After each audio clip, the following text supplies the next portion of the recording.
Hello, welcome. I'm Skip Alzheimer. Welcome to our AV Geeks Lunchtime streaming show. I wasn't sure I was going to make it today because, as you saw, we were. Hello. Welcome. I'm Skip Alzheimer. Welcome to our. Sorry, I'm sure that's a feedback thing that's really annoying right now. So basically what I spent this morning doing with my assistant and my wife is we got this giant truck of from St. Louis. That's my assistant, Kayshawn. That's me with the pallet jack that you guys helped me buy because I saved some of the money that you gave me for coffee, and so we had 13 pallets. Each pallet had around 20 or so boxes, and each box had at least 30 films in it. And so what we had to do was, the storage unit was actually downstairs. And so we had to offload the truck, the 13 pallets. Then we had to go down that elevator that you see, and it was very finicky elevator. It could fit a pallet, but not all those pallets were stacked neatly, so there's a lot of overhang. Plus the elevator wanted to close its door any chance it got. So very, very frustrating. The first attempt it took multiple times, and I kept going up and down floors just to try to get the pallet off the elevator. But we figured it out, got it done in 2 hours. So after this streaming event, I'm going to take a nap because I'm beat. But yeah, so the last film that we just saw is kind of interesting. It is a part of the stock library for Coronet. So basically, it was a weird mixed bag of stuff. I thought it was all going to be like, oh, well, this is Peru. No, there was Peru, then it was like some, maybe Charleston, West Virginia, then it was like some period piece where a kid kept picking his nose, and then it was a bunch of churches, then it was over here, then it was a still image of Abraham Lincoln.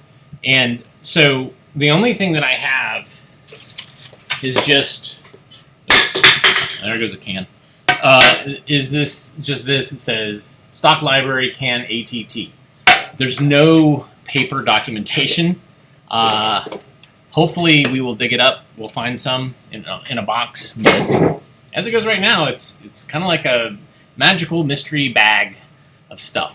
And there was no sound recorded, so this was, they would shoot stuff for a film, and then they would keep all the extra stuff, and they would reuse shots all the time for whatever educational film they were working on. So that's what you got to see.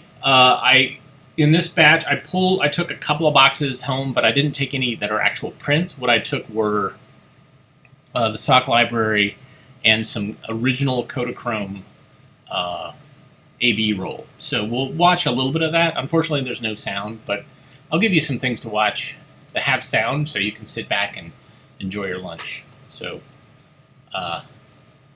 here's a Jam Handy film, a safety film made for high school students or junior high students called Take Your Choice.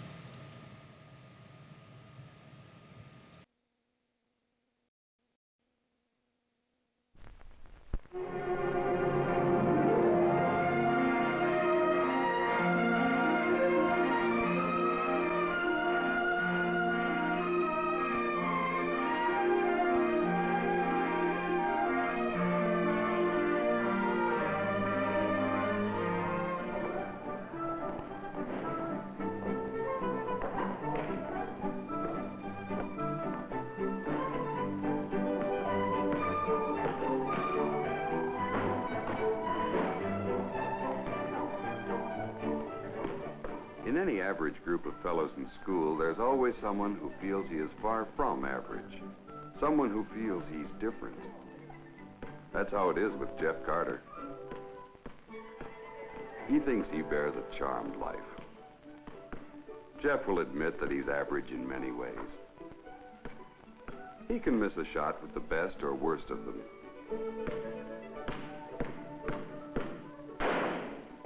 He spends about the average length of time in front of a mirror.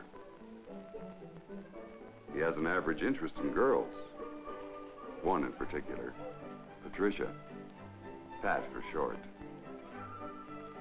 And he gives her an extraordinary amount of attention, which is also average. As Jeff looks ahead across the years to come, he figures that what happens to other people will also happen to him. Like the others, he'll graduate. Like them, he'll get a job. Like them, someday maybe even get married.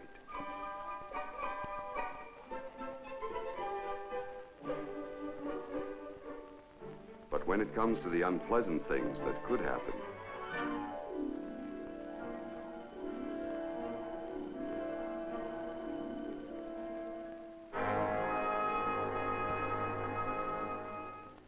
then Jeff is somehow different.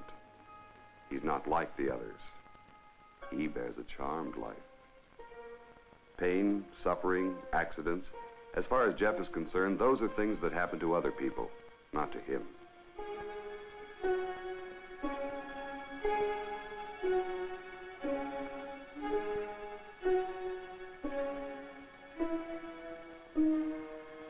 Well, it's nice to be different.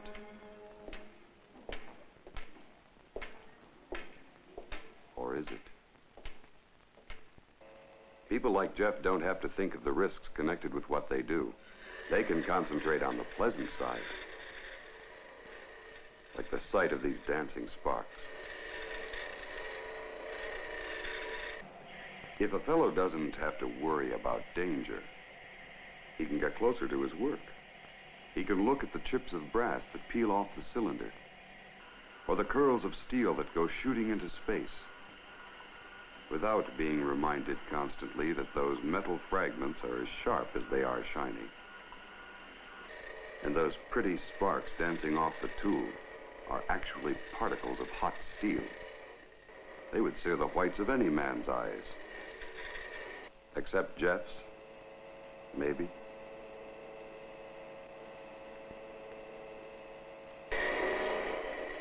A fellow who's immune to danger can be a lot more comfortable.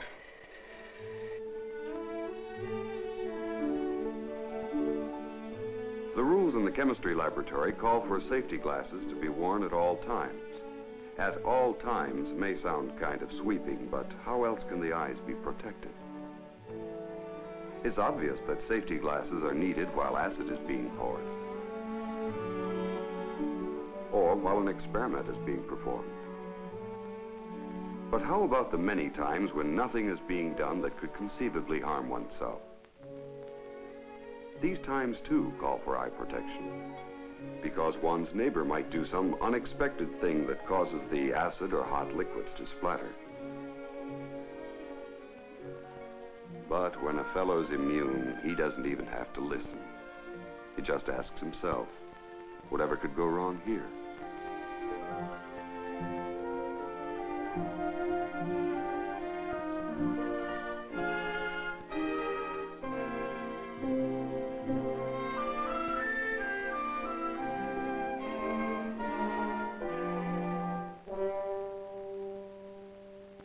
Jeff may have a point. It looks as simple as mixing a malted and just about as dangerous.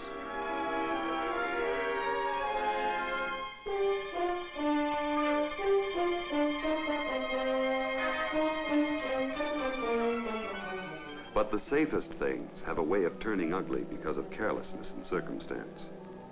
If the test tube is defective, as once in a great while it might be, it could shatter in the flame.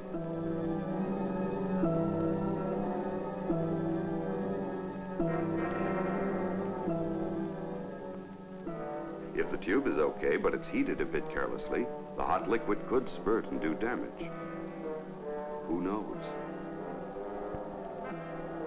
Jeff, look out! Glasses, wise guy.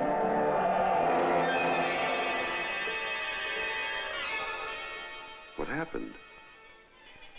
What happened to Jeff? Time seems to stand still. At this moment, nobody knows any of the answers, and only the question remains. What happened to Jeff Carter? Could it have been something that leads to this?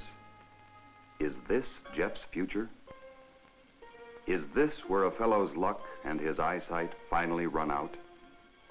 Is this where he realizes that a moment of carelessness can last a lifetime? Is this where it suddenly makes no sense to entrust two of the most precious things he has, his eyes, to a myth of immunity? Is this the choice Jeff has made? Has he closed his eyes forever to all those things that add up to fun and excitement and make living more enjoyable?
Is this world of color and action to be shut out forever?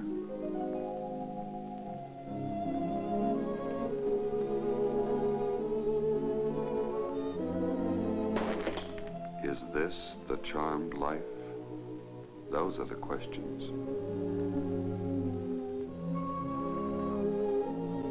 How about the answer? What did happen to Jeff? Let's go back to the experiment and see.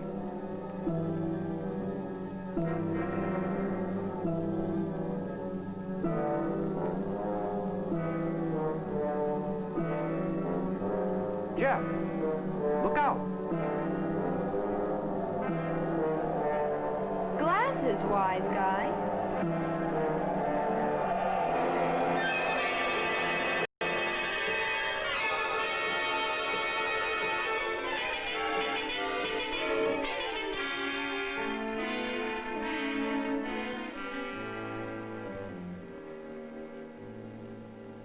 What really happened to Jeff was fortunate.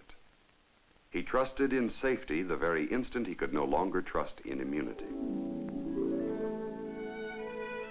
Plenty of others besides Jeff have learned there's only one foolproof defense. Always to be ready for the unexpected.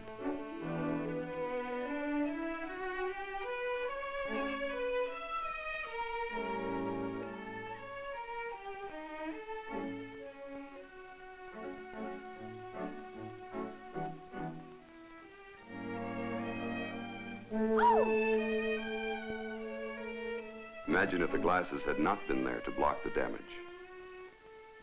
Others, besides Jeff, reached the conclusion that having the right skills and the right reflexes is not enough. You also need the right protection against the one thing that never could go wrong, but too often does.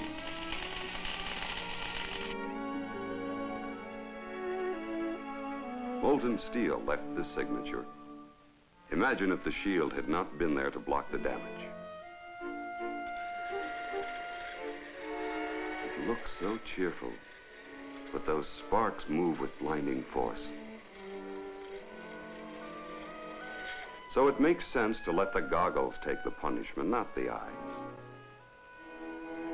Because of what happened to Jeff, the others in his school took a fresh look at themselves.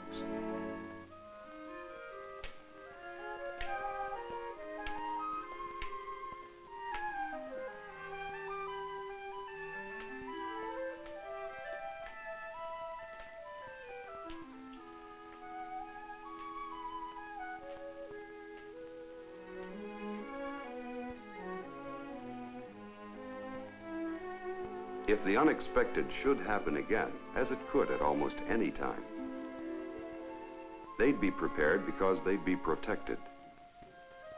Jeff proved pretty convincingly that acting as if you owned a charmed life could result in the loss of what charm you had.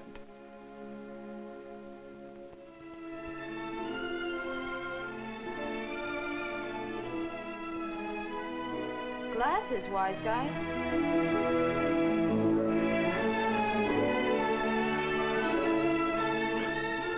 They made their choice. Each one of them cast a silent vote in favor of glasses at all times. You might say the eyes had it. How about you?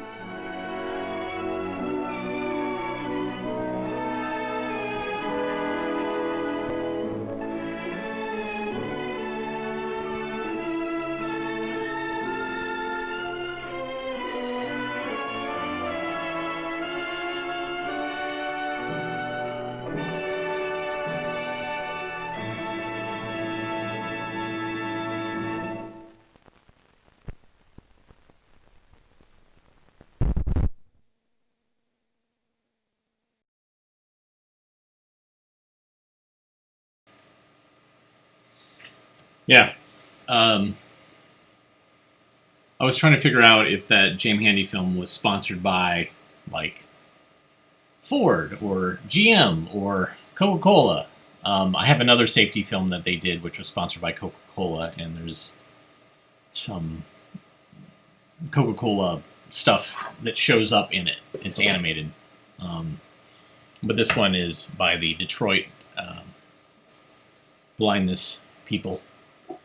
And I have quite a few films that deal with eye safety in workplace and lab environments, and at least one of them is absolutely horrifying to watch. Although, not as horrifying as a film that my friend Jay Schwartz, film collector, who sometimes comes on this list, we did a medical film symposium in Philadelphia years ago, probably like 10 years ago, 11 years ago. And we were given a show, like he and I as film collectors were like, yeah, let's show some stuff. And he was like, well, how should we do it? Should we alternate? Should we? And I knew his stuff was going to be absolutely horrifying. And so what I said is like, hey, this is what we'll do is we'll show my films first, and they're all kids films about disease and germs and stuff like that. And then you can show whatever you want. So that worked out great because mine was like easy to watch, nothing gory, nothing horrifying. His was absolutely outrageous. I can't stand watching eye surgery. So there was a film that he showed which was basically just eye surgery. And I could not, as soon as they kind of separated the eye, I was like, all right. I turned around and I watched the audience watch it, and people were shrieking in terror. But the worst one was a film, it was made for doctors about venereal disease, and it was showing cases that were way bad. And this was really before they were using antibiotics, or there were patients that didn't really have antibiotics. They kind of came in looking like they did, and it was just... And that was pretty horrifying. And I watched that, but I was screaming the entire time. And somebody in the audience got up and went to the left because he was just like, I don't feel good, and passed out. So I didn't make him pass out, but yes. So there you go. There's your story. This next film is not anything related to safety at all. I'm trying to mix it up a little bit here. have so many films to choose from. This one is an amazing find. I didn't find it until like much later in collecting, and I got it, and I was like, what is this? It's really a phenomenal film because it's almost like an ethnographic film about, it's looking at this tribe and looking at their rituals and, you know, their daily, it's like an educational film, but you'll see that it's crazy. It's a very imaginative young adult who made this film, and he made a couple of them, and featuring these characters. So here we go. Enjoy Hank the Cave Peanut.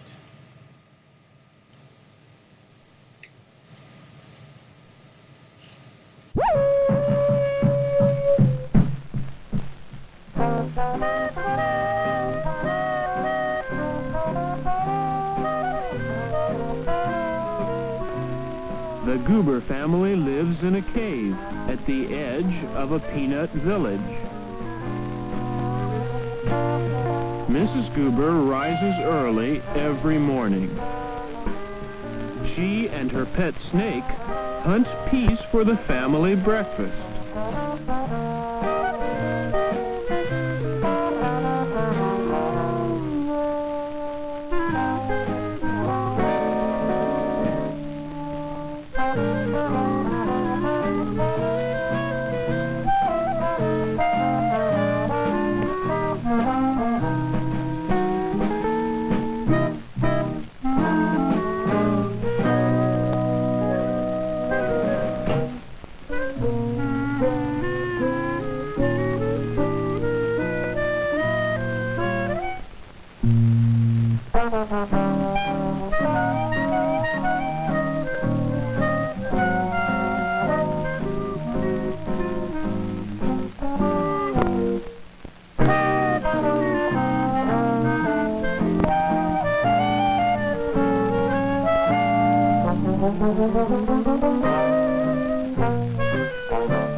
Hank always gets up for breakfast with his family.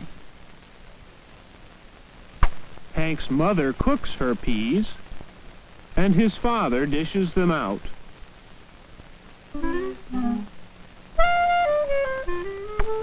After breakfast, Hank starts off for his job. He is an apprentice canoe builder.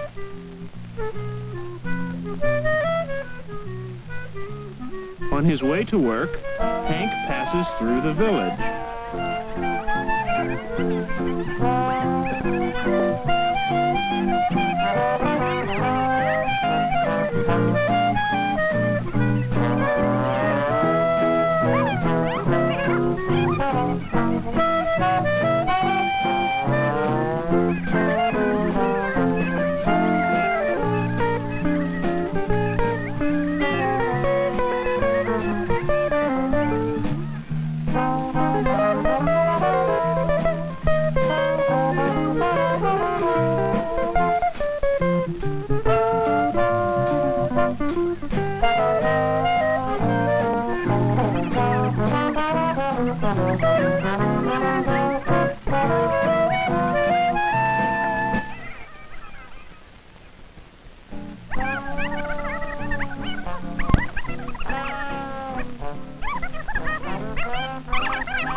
The town council must decide how much to raise the taxes.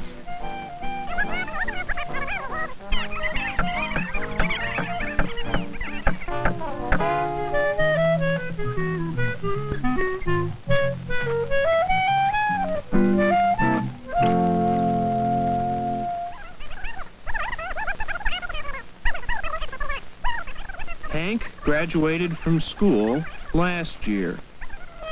This year, he will be initiated into the tribe of Peanuts. In the initiation, Hank must lead a hunt to capture a wild fork. Forks are captured in the rough country, far from the village. It takes a long time to teach them how to help dig new caves.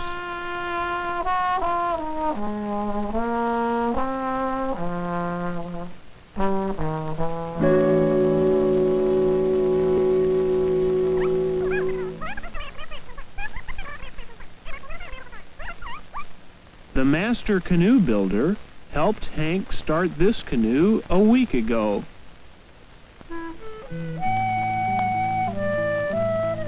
It was important to choose the right tree.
After work, Hank does a chore to help his father.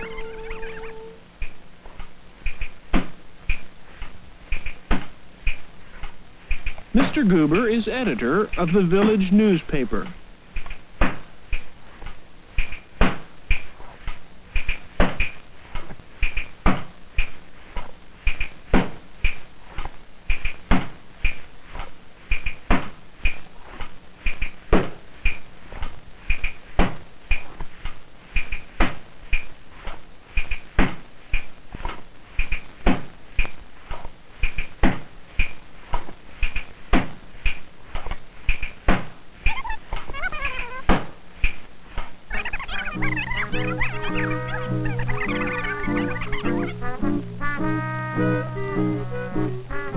Late every afternoon, Hank watches his favorite thing, the Fork Tamers.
the day arrives for Hank's initiation.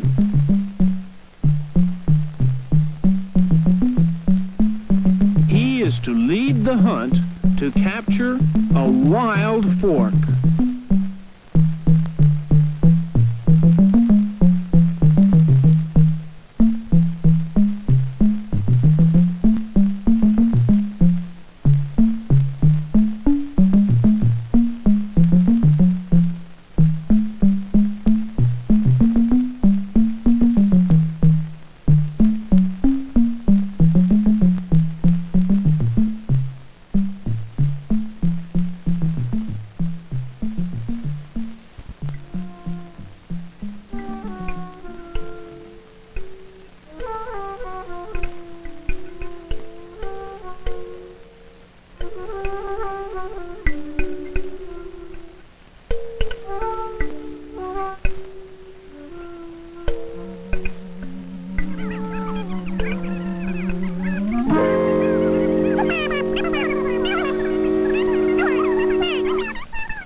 Is it just me, or that film is insane?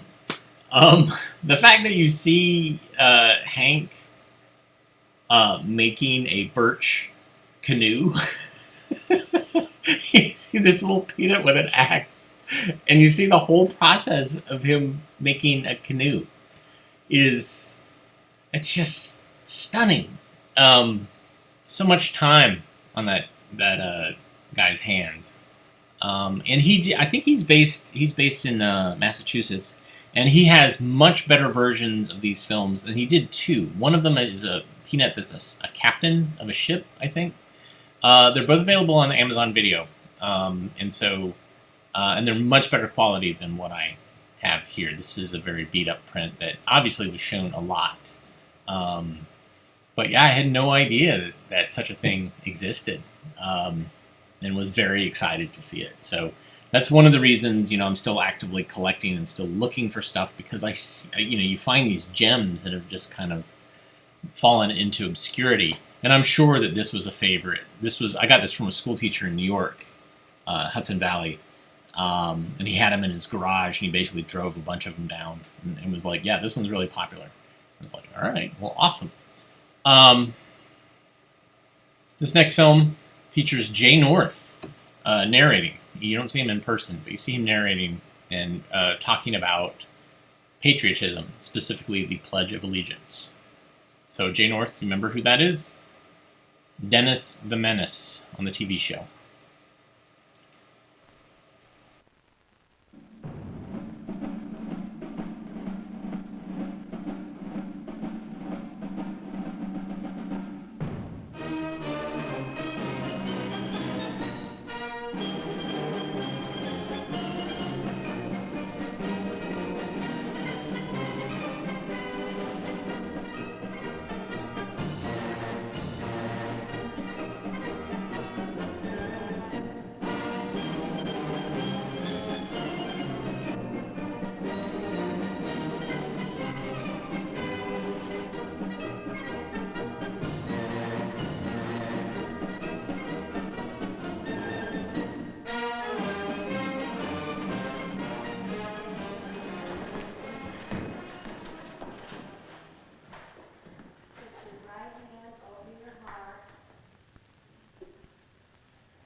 I pledge allegiance to the flag of the United States of America and to the republic for which it stands, one nation under God, indivisible, with liberty and justice for all.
pledge allegiance to the flag of the United States of America and to the republic for which it stands, one nation under God, indivisible, with liberty and justice for all.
Art Evans did a couple of Oxford films, actually probably quite a few now that I think about it, but he also did Patriotism, something I showed pretty early on, featuring Bob Crane in person, talking about what patriotism is and the fact that patriotism is love.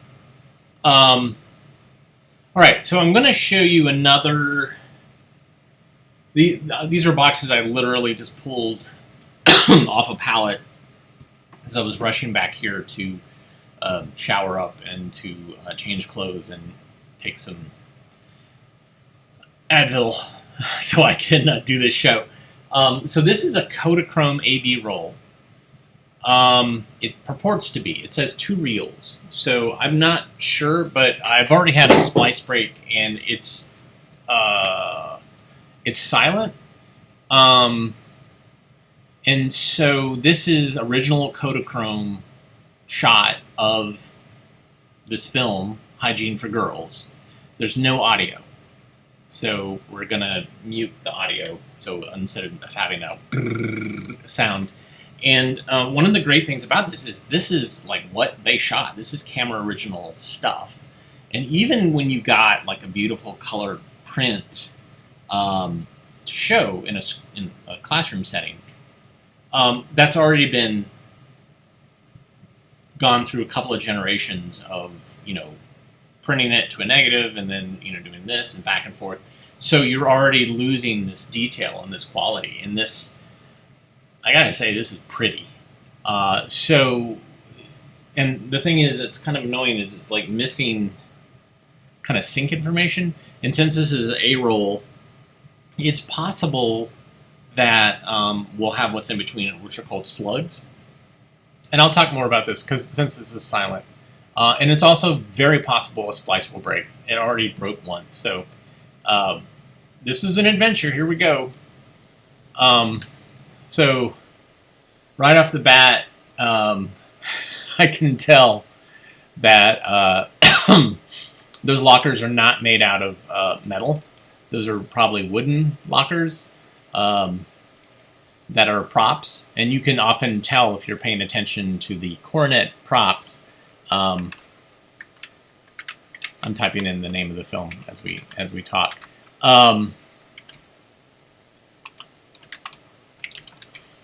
This is the A roll, and it's silent, as I said. But you can see the paint dripping. I wish you could see my cursor. I could point it out, but here we go.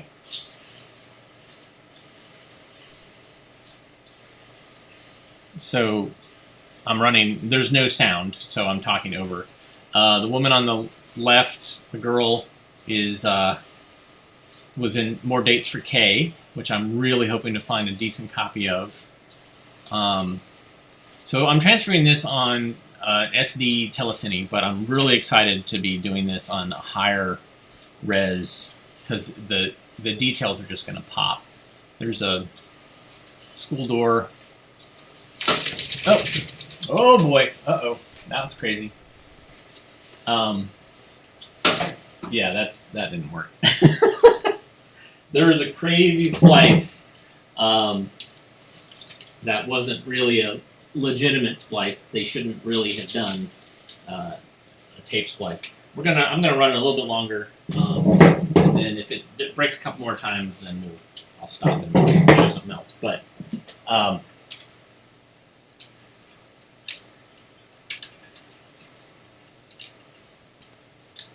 I did see some something that said hygiene for girls on a slate, maybe. Good Lord.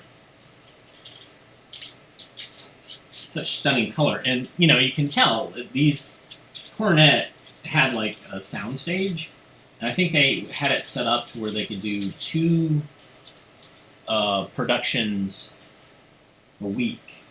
So they had like standard sets that were all lit really well. And,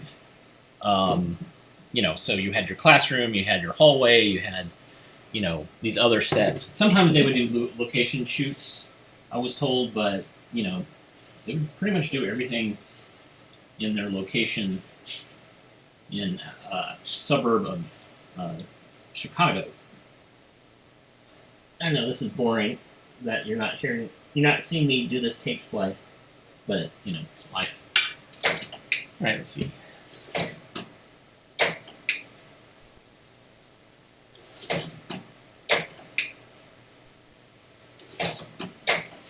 Oh, I see what's going on here. All right. Yeah. Gotta be very careful here. Yeah. All right. Oh my goodness. All right, that's not going to work. And I'll show you why in just a second. I got to be careful now. So this has begun to deal to vinegar. And because of that, it's faceting, and I'll show you what that means. You're going to learn a lot about film today, whether you want to or not. This is not the way I should be doing this, but it's not really a way to do it.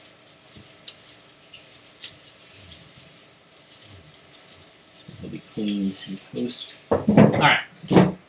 So, I'm going to rewind this by hand.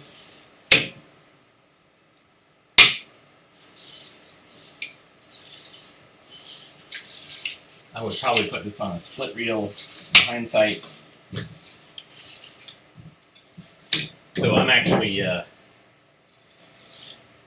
right, I'll show you. I'm going to show you another movie in the interim. Here is a Cornet film. Hey, what a surprise. Safe Living at School.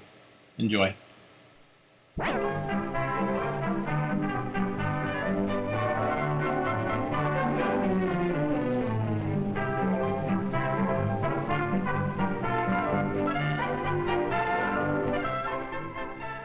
Election results for the Junior Safety Council have been posted. Ted and Ruth are pleased to find their names.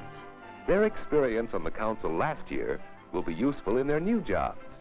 Miss Wilson, the safety sponsor, wants to discuss a plan of action with them. First, she wants them to look at a graph showing how effectively last year's council reduced accidents in the school building by helping the children learn to live together safely.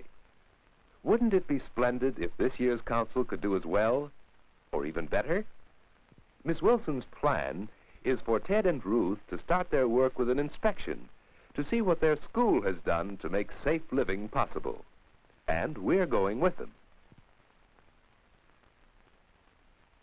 With Mr. Adams, the school custodian, as our guide, we see first the fire extinguishers placed around the building. Each extinguisher has directions for use and an inspection tag showing it has been recharged within the past year. Fire extinguishers are inspected also by the local fire chief. In various places throughout the school, there are fire alarm boxes. Ruth wants to know how they work. Ted knows, and he demonstrates. Do you know how to work the fire alarm boxes in your school? Besides fire extinguishers and alarm boxes, the school provides fire hoses. In an emergency, the glass could be broken. But Mr. Adams unlocks the hose box in order to show Ted and Ruth how to turn on the water and how the fire hose is arranged so it can be pulled out quickly and easily. Of course, fire protection is not the only kind of safety provided by the school. The drinking fountains are safely constructed to reduce the danger of bumping your teeth while you're drinking. And there are no sharp parts of the fountain sticking out in the way of people walking in the hall.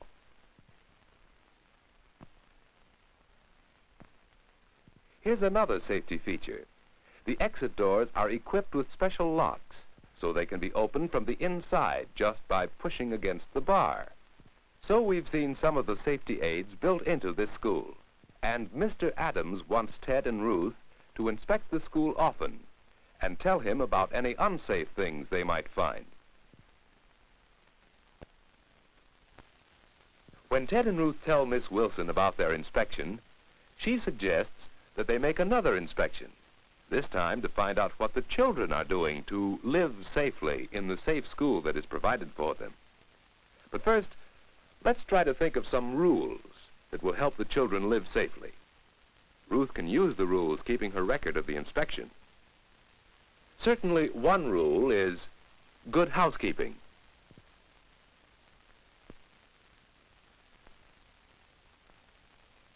Ted thinks there should be something about using tools correctly. So Ruth writes another safe living rule: skillful and correct actions.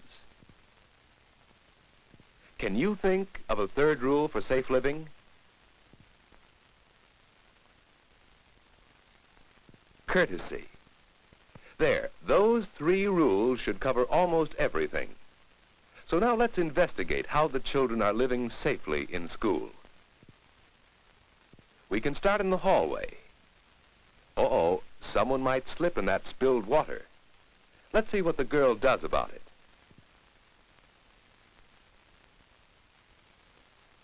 That's good. She wipes up the water right away. Don't you think that might be called good housekeeping? Ruth is keeping notes of what we observe.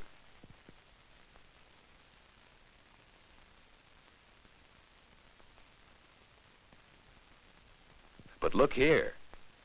Ted explains that everyone should keep to the right side of the hall, just as automobiles do on the highway. Let's see now. That sounds like courtesy.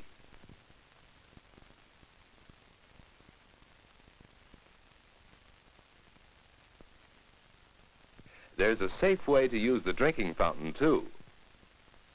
See how this boy drinks without touching the fountain itself? His mouth touches only the water. That belongs under skillful and correct actions. And see the line here waiting for the fountain? Everyone in the line is leaving plenty of room for the others. Wouldn't that make a good safety rule? It's part of courtesy, too.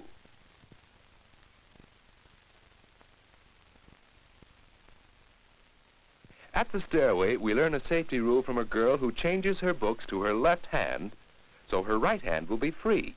Can you see why? This goes under skillful and correct actions. Be ready to use the guardrail on the stairs.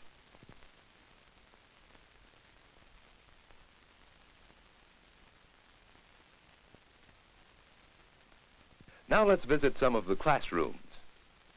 Here's a girl cutting pictures out of a magazine. When she finishes, yes, she does put the scissors away in a box with her pencils and pen. That makes a good rule. That's good housekeeping, don't you think? But look at this boy's feet. Someone might trip over them. Ted suggests that it's just a matter of courtesy to keep your feet out of the aisle. Uh-oh, there goes a crayon. Well, give him credit for picking it up before anyone can slip on it. More good housekeeping safety for Ruth to record.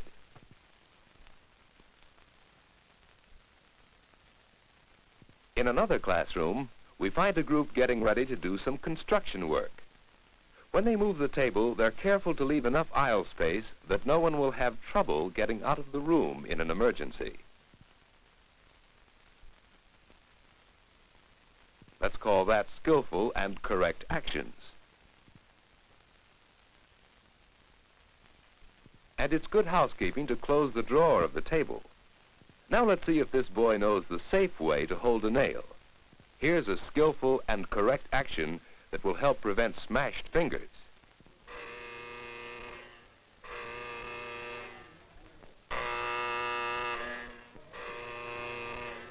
Fire drill. Everyone knows his part.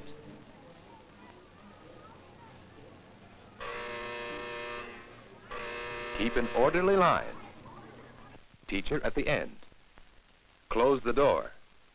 Quiet, quick, careful. Blocked entrance. That's using his head. Swing toward an unblocked entrance.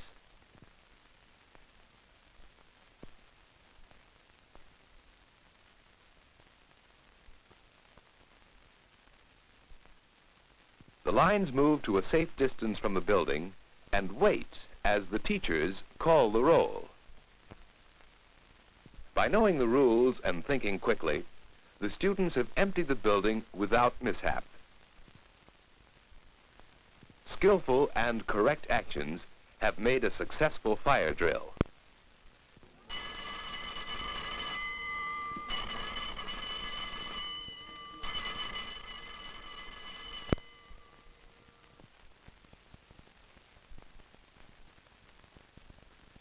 From our investigations, Ted and Ruth have made up a poster of safe living rules.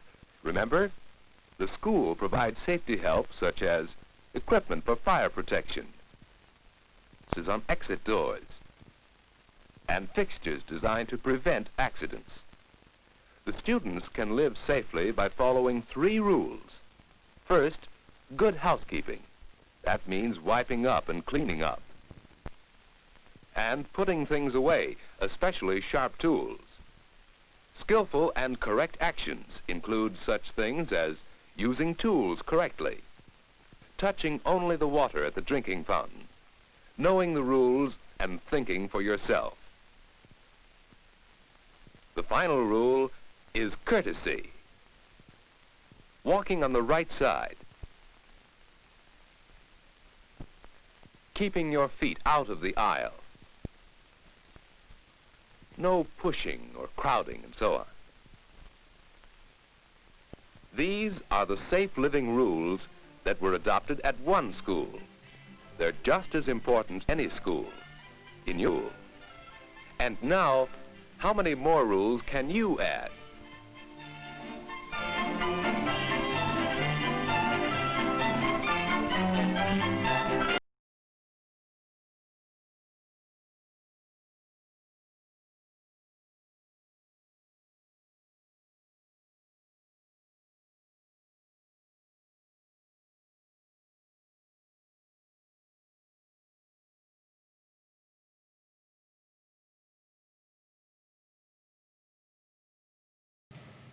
So, yeah, I was going to show you why I decided to stop showing that content. So this is original Kodachrome. It's OKC. I don't know what that actually stands for, but it has a bunch of shots. And so this is the original footage they shot for Hygiene for Girls. So maybe some of this ended up in the film, maybe some of it didn't. So this isn't A/B roll. This is actually the original footage. And I don't know if you can see there's that weird warp, and then you can see kind of light through the. So this is very problematic. Basically, this is beginning to Yeah, it's got a vinegar smell to it as well. Yeah, don't do that. Actually, supposedly you're supposed to do this. So, yeah, I didn't do a good safety thing there with my nose. Anyways, yeah, so this is beginning to decay, and we can scan it. This hasn't begun to shrink too much. It's not curling. It's just not lying flat. So we can certainly scan this, but we're going to have to put it on the bench and repack it. And also, because these are just shots, they didn't splice them together really well. They just kind of have these like masking tape splices. So we're going to have to go and clean up the splices and scan it. There's no audio with this. That would have been recorded separately. So this will be a lot of like outtakes and stuff. So this is fascinating. I mean, it's fascinating for people that are really into educational films. You get to see some of the characters and the coronet set and all the the stuff that's not that great. Thank you, Melissa, for donating coffee for us. You could buy us coffee here. And thanks, everybody, for, in the past, donating enough coffee to get a t-shirt. We've shipped out all but 5 shirts. And I'm working on those this weekend. One of them is going to Canada, which is going to, that just takes extra whatever. But thank you for tuning in, and thank you for your support. Basically, the proceeds from the t-shirt sales paid for a pallet jack and paid for rental on this new storage space and all that stuff. And so thank you for supporting us. What I will do probably next week on Monday is I'll probably pull films. They have a series of films they call library or insurance prints, which are, I think they're complete films, but so we'll have complete films to watch. And hopefully they haven't been ones that have been run through a projector. Like they will have been, the colors might have faded, but they themselves might be in really good shape. So I'll probably end up showing those more because they have a payoff with narration and stuff, and we don't have to constantly geek out about outtakes. Although if I find more that stock library stuff, you never know. I'm sure the Cornet people are like, yeah, we're not going to use that footage of that kid picking his nose and constantly picking his nose at that. But it's funny. It's there. It's pretty amazing. So thanks again, everybody. I hope you all have a really good weekend. I'm giddy, but I know that I'm going to crash really hard very soon. But have a pleasant weekend. You guys take care of yourself. If you're feeling low, realize you're not alone. Reach out to some folks. And don't be afraid to call people. Don't use social media to talk to people. You should really try to call people or see each other distant-wise. There's just something about that. Social media is great for some things, but really it's that personal touch where you're talking to people and spending that time and it's quiet and you're focused on each other. You're not looking at your phone. It's important. It really helps heal. And so my wife and I have been trying to do that with our friends. So do that. Take care of yourself, and we will see you on Monday. Here's a final scene of us loading into the storage unit. Enjoy.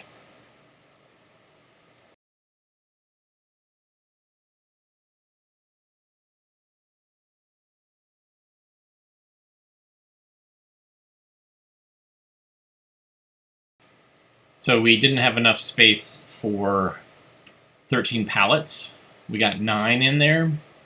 So we had to break down 4 of the pallets. And so I had to lift some boxes at the end just to make space. It's not very well lit, you can tell. And these boxes are probably 20 years old, if even that. It might maybe even older. And some of them were really beat to hell. So we're going to have to probably re-box a lot of these.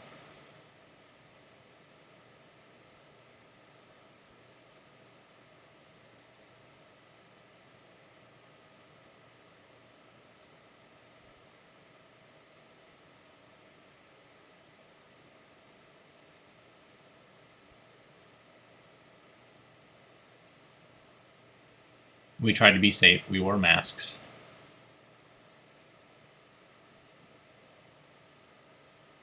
But I'm going to tune out. I'm going to go to bed. I deserve it, I think. Thanks again, everybody. Love you.